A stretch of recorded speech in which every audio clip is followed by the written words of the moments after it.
মাছ এটা মাৰিব নজনা মোৰ ল'ৰাটোৱে কেনেকৈ মানুহ মাৰিব? কাৰণ কেলে সি কেতিয়াও মানুহ মাৰিব নোৱাৰে। যিটো ল'ৰাই এটা মাছ মাৰিব নিদিবি মানুহ তেনেকৈ মাৰিব সম্ভৱ। নীতিকেশে কেতিয়াও মানুহ মাৰিব নোৱাৰে। কাৰণ কেলে সি কেতিয়াও মানুহ মাৰিব নোৱাৰে। বোৱাৰী পংখী মানসিকভাৱে দুৰ্বল আছিল। বোৱাৰী হিচাপে ভালেই আছিলে, কিন্তু তাই অলপ ভাবুক হৈ থাকে, কিবা চিন্তা কৰা নিচিনা হৈ থাকে। টোপনি আহিবলৈ ৰাতি ৰাতি পংখীয়ে শ্লিপিং টেবলেট খাইছিল। আৰু শ্লিপিং টেবলেট তাই খাই থাকে বুলি গম পাইছোঁ, টোপনি নাহে বুলি ৰাতি। 8টা-9টা বজালৈকে বিচনাতে শুই থাকে বোৱাৰী পংখী। তাই যদি নীতিকেশৰ কথা কিবা জানিছিলে তেন্তে আমাক কিয় নকলে? যদি তেওঁলোকক কৈছিলে যদি আমাৰ লগত আলোচনা কৰিব লাগিছিলে, আহিব লাগিছিলে, ক'ব লাগিছিলে, আমি আলোচনা কৰিলোহেঁতেন যদি গম পাইছিলে কিবা। পুত্ৰ নীতিকেশক নিৰ্দোষী সজাই পংখীৰ ওপৰতে ওলোটাই দুখ জাপিলে পংখীৰ শাহু শহুৰে। পংখীয়ে আত্মহত্যা কৰিছিল নে পংখীক হত্যা কৰা হৈছিল? ক্ৰমান্বয়ে ৰহস্যৰ আৱৰ্তত সোমাই পৰিছে নিতাই পুখুৰীৰ পংখী সন্দিকৈৰ মৃত্যুৰ ঘটনা। যোৱা 3 মে'ত নামৰূপৰ ভাড়াঘৰত উদ্ধাৰ হৈছিল পংখী সন্দিকৈৰ নশ্বৰ দেহ। স্বামী নীতিকেশ দাসৰ বিৰুদ্ধে পংখীক পৰিকল্পিতভাৱে হত্যা কৰি আত্মহত্যাৰ ৰূপ দিয়াৰ চেষ্টা চলোৱাৰ অভিযোগ উত্থাপন কৰিছিল পংখীৰ পিতৃ মাতৃয়ে। কিয়নো পংখীৰ মুখমণ্ডলত আছিল আঘাতৰ চিন, কলা হৈ পৰিছিল পংখীৰ মুখমণ্ডল। মুখেৰে বৈ আহিছিল তেজ, ভাঙিছিল পংখীৰ দাঁতো। নীতিকেশৰ পৰকীয়া প্ৰেম পংখীয়ে ধৰা পেলাইছিল বাবে পংখীক নীতিকেশে হত্যা কৰিলে বুলিও অভিযোগ উত্থাপন কৰিছিল পংখীৰ দুৰ্ভগীয়া পিতৃ মাতৃয়ে। তদুপৰি নীতিকেশৰ বিৰুদ্ধে হত্যাৰ অভিযোগত এজাহাৰ দাখিল কৰিছিল পংখীৰ পিতৃ মাতৃয়ে।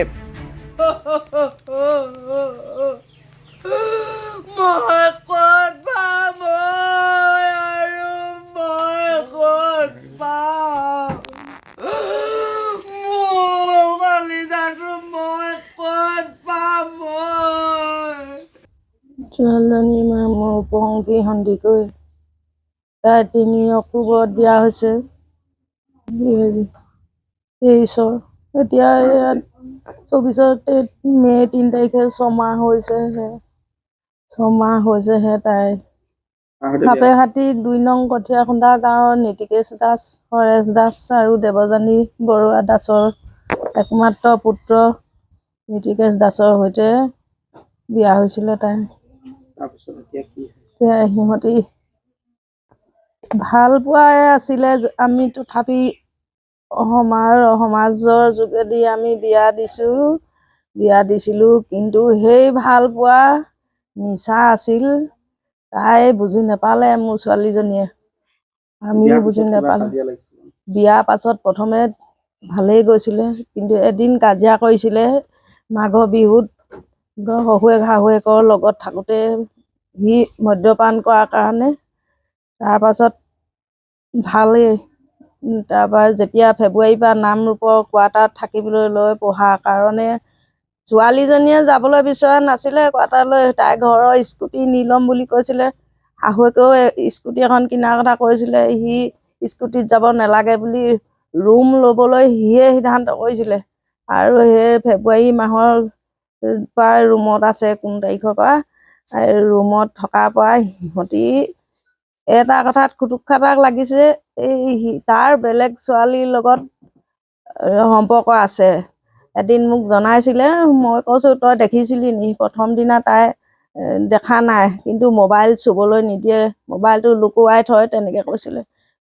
মই সন্দেহ কৰি পেলাই কাজিয়া নকৰিবি বুলি ক'লোঁ। তাৰপাছত এই কেইদিনমানৰ পাছত মোক আকৌ কৈছিলে, মা মই আজি এনেকৈ কাজিয়া কৰিছোঁ, লগৰ ছোৱালীজনীৰ ওচৰত আছোঁ, মই আজি মেছেজখিনি দেখিছোঁ, বেয়া বেয়া মেছেজ কোনোবা ছোৱালীলৈ লিখিছে, মই পঢ়িছোঁ। আৰু মেছেজখিনি তাই মোবাইলত স্ক্ৰীনশ্বট মাৰি থৈছোঁ বুলি কৈছে। মোক কিন্তু তাই দেখাবলৈ সুবিধা নাপালে। আৰু সেইদিনৰ পৰা মোক আকৌ খালি কোৱা নাই লাগি আছোঁ বুলি।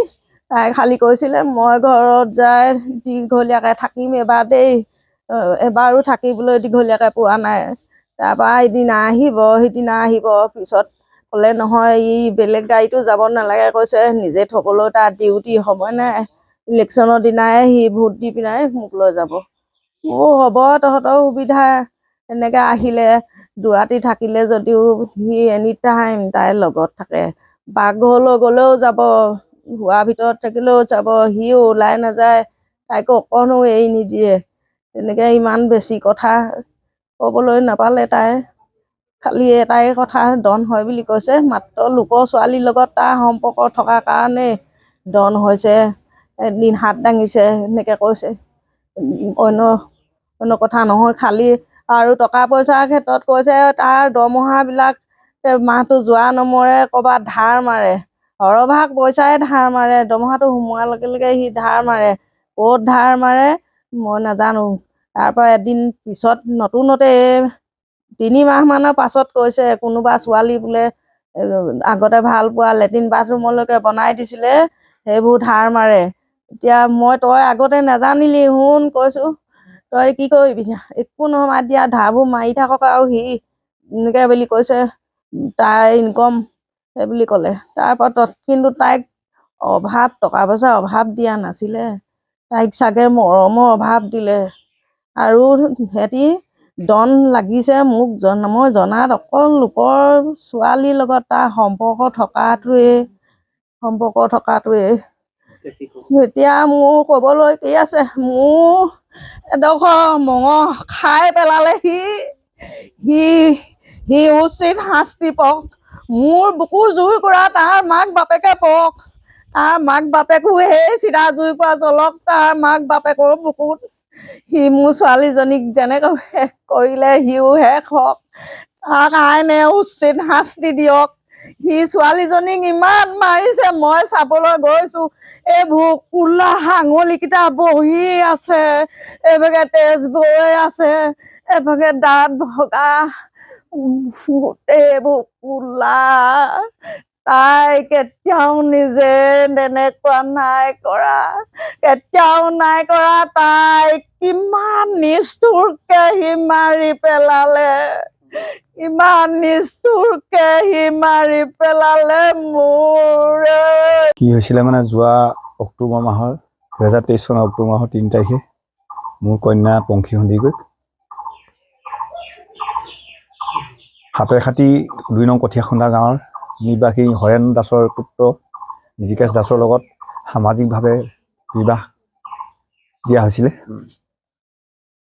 আৰু তেওঁ যে কিছুমান মানে বহুত তেওঁ এজন CRCI স্কুলৰ শিক্ষকৰ তেওঁ যে এনেকুৱা ভিতৰত যে এনেকুৱা মানুহ আছিলে মই নাজানিছিলোঁ। ছোৱালীজনী নিয়াৰ পিছতে তেওঁ মানে মনে মনে মানে অকথ্য নিৰ্যাতন চলাই বুলি মই গম পাইছিলোঁ। আমালৈ ফোন কৰিছিলে মাকলৈ, খালি মোক কথাবোৰ মাকে শুদ্ধকৈ নক'লে, মই কিমান কাজিয়া কৰিমগৈ বুলি। সেই হেতুকে এতিয়া মানে বলপূৰ্বকভাৱে সিয়ে হত্যা কৰিছে। আৰু দ্বিতীয় কথা হ'ল কি, তেওঁ বহুত গীতিকাৰ সুৰকাৰৰ লগতো চাহ চিনাকি আছে, তেওঁলোকৰ লগত থাকে। তেওঁলোকৰ লগত গৈ মোৰ ছোৱালীজনীও প্ৰগ্ৰেম চাইছে, কৰিছে, খাইছেগৈ।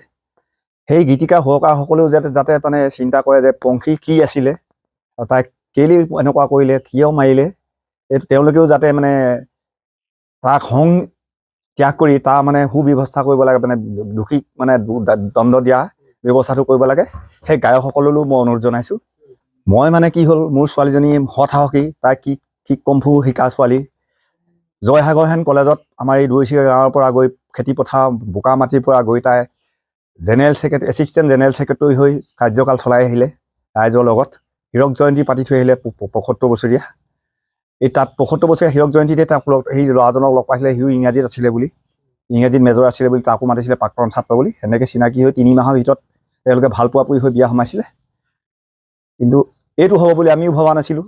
গৈ চালোগৈ, মুখত গালত হাতৰ আঙুলিৰ ছাপ আছে, আৰু চুইচাইড কৰা মানুহক ডিঙিটো ঠেলি থাকিব লাগে এইডোখৰত আছে। আৰু তাৰ বিপৰীতে ৰছীডাল লগাই থাকিলে মানুহৰ এইডোখৰ কাউৰীটো নেফাটে, ইয়াত ফাটি দাঁতটো এইটো চাইডৰ দাঁত এটা ভাগিছে, সেইটো সম্ভৱ ঘোচা মাৰিছে। আৰু কপালত কোলা চিন আছে, মানে সম্ভৱ বিচনাত নহ'লে পকাত মানে ৱালত খুন্দা মাৰিছে। কাৰণ গ'লে তেওঁলোকৰ কোৱাৰ্টাৰ, আৰু তেওঁলোকৰ কোৱাৰ্টাৰটো ক'ত আছিলে মই কোৱাৰ্টাৰটো দেখিও নাই পোৱাগৈ। এতিয়া সদ্যহতে মই কালিলৈ যাম বুলি ভাবিছোঁ।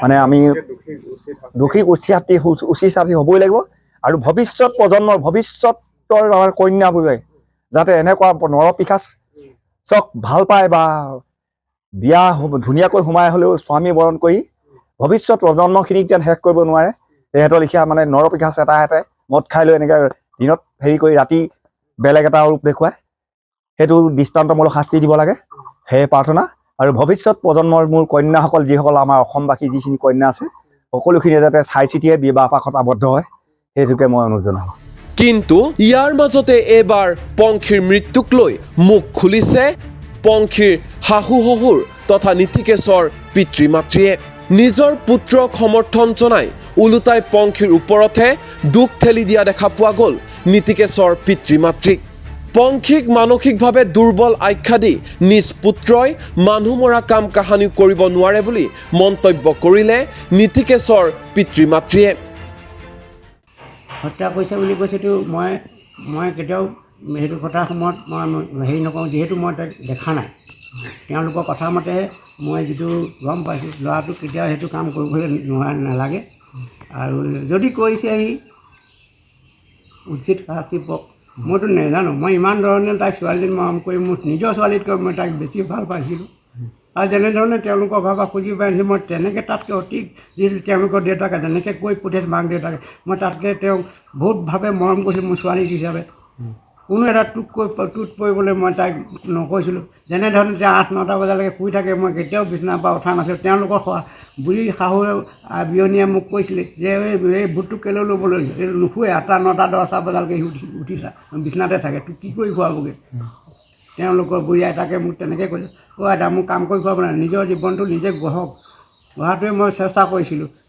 আৰু আপোনালোকে মোৰ ছোৱালীজনী ঘৰত নথ'ব আৰু যেনে পঢ়া মেলা চেষ্টা কৰোঁ ঠিক আছে মই তেনেকৈ যি ধৰক মই তেওঁলোকৰ পালৰ কথা মতে মই সকলোখিনি কাম কৰিছোঁ তেওঁক মই কোনো অসুবিধা দিয়া নাই মোৰ পৰা কোনো দুখ কৰিব পাৰে আৰু কিবা এটা যদি ঘটনা তাই মনত ভাবিছিলে সেই সকলোখিনি মোক অৱগত কৰিব লাগিছিলে মোক একো কথা নকৰে মই সেইকাৰণে নামৰ ওপৰত কিয় থাকিব গৈছিলে নামৰ ওপৰত শিকিব গৈছিলে নিজৰ শিক্ষাটো ল'বলৈ গৈছিলে কি শিক্ষা ল'ব গৈছিলে মই সেইটো মই কেলৈ যাওঁতো ঘৰখন থাক এনেকৈ গৈছিলোঁ মই যাওঁতো নাই কৈছিল মই নিজৰ চাকৰি এটাৰ কাৰণে বছৰৰ কাৰণে তেওঁ তালৈ গৈছিলে তাতে থাকিছে মোৰ ল'ৰাটো কৰ্মসূত্ৰ ইয়াতে সাপেখাতিতে এডুকেশ্যন ডিপাৰ্টমেণ্টতে টিচাৰ কৰে আৰু সেইখন তাৰ চাকৰি ইয়াত তাতে সি তাৰপৰা দেউতাই ক'লে বোলে মই বোলে তাতে থাকি লওঁ এই তাইক ক্লাছ কৰিবৰ কাৰণে অসুবিধা হ'ব এনেকৈ বুলি দুয়োটাই আলোচনা কৰিহে তালৈ গৈছে মই এই বিষয়ে সেইদিনাখন তেওঁলোকে তালৈ যাওঁতে ঘৰটো কেনেকুৱা পৰিছে মই চাই মেলি আহিলোঁ অহাৰ পিছতো তেওঁ তাত গৈ মই কিবা হেৰি আছে নেকি মই নিজে কীৰ্তন পাঠ এভাগ কৰাই মানুহক নি পেলাই ঘৰটো তেওঁলোকক সোমাবলৈ বিচনাৰ পৰা ঠিক কৰি থৈ আহিছোঁ মই তেওঁলোকক মৰিবলৈ বা কিবা এটা কৰিবলৈ মই থৈ যোৱা নাই তেওঁলোকৰ উন্নতিৰ কাৰণে মই চেষ্টা কৰিছোঁ মই যিমান পাওঁ সমাৰোহ সদায় তেওঁলোকৰ কাৰণে মই নিজৰ বাপকৃতি হিচাপে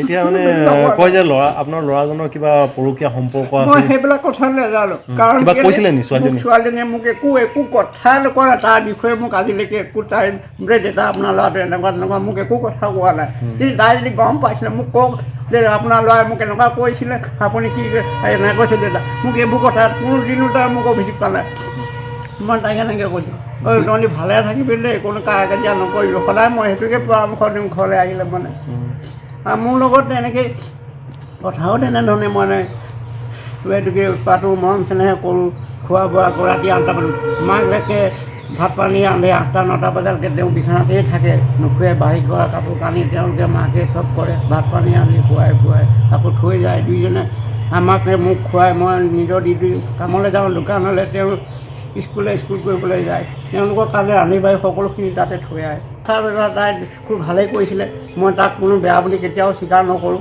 মোৰ লগত যেনেকৈ মাত খাই মাতিবলৈ ঠিক তেনেকৈয়ে মাতিছে মই সেইকাৰণে মই হতাশ হৈ গৈছোঁ এইটো মোৰ ল'ৰাটোৱে এই কামটো নিজেই কৰা নাই বুলি মই দৃঢ় প্ৰতিজ্ঞা মই ভাবিছোঁ যদি কৰিছে আন কিবা বিকট হোৱালৈকে সেইটো দেখি যদি ভগৱানৰ হাতত দুখ কৰিছে তেতিয়া সি তাৰ পৰা মই তাৰ কাৰণে মই ক'লোঁ ঠিক আছে হ'ব হয় এইবিলাক শুনিছোঁ নিউজত কিন্তু সেইটো সম্পূৰ্ণ মই মিছা বুলি কৈছোঁ কাৰণ কেলৈ সি কেতিয়াও মানুহ মাৰিব নোৱাৰে যিটো ল'ৰাই এটা মাছ মাৰিব নিদিবি মানুহ কেনেকৈ মাৰিব সম্ভৱ হ'ব মানে মই হিয়া মোক বাৰে বাৰে কৈছে মাক কৰিব মই এইটো কেতিয়াও কৰা নাই এইটো কাম সেনেকৈ কৈছে মোক যদি তেওঁলোকক কৈছিলে যদি আমাৰ লগত আলোচনা কৰিব লাগিছিলে আহিব লাগিছিলে ইয়ালৈ ক'ব লাগিছিলে আমি আলোচনা কৰিলোহেঁতেন যদি গম পাইছিলোঁ কিবা বোৱাৰী হিচাপে ভালেই আছিলে কিন্তু তাই অলপ ভাবুক হৈ থাকে কিবা চিন্তা কৰা নিচিনা হৈ থাকে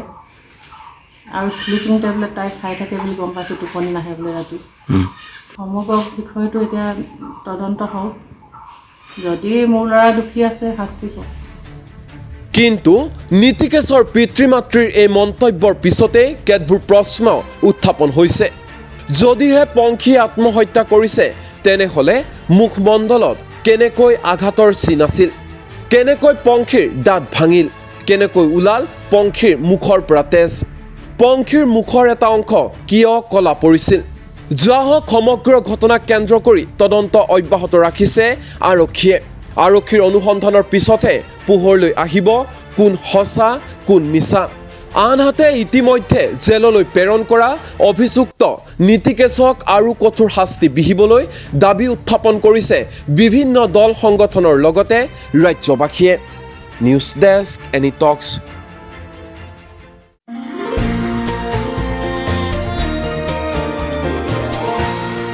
এনিটক্স, সুতৰ বিপৰীতে ৰাইজৰ স্বাৰ্থ।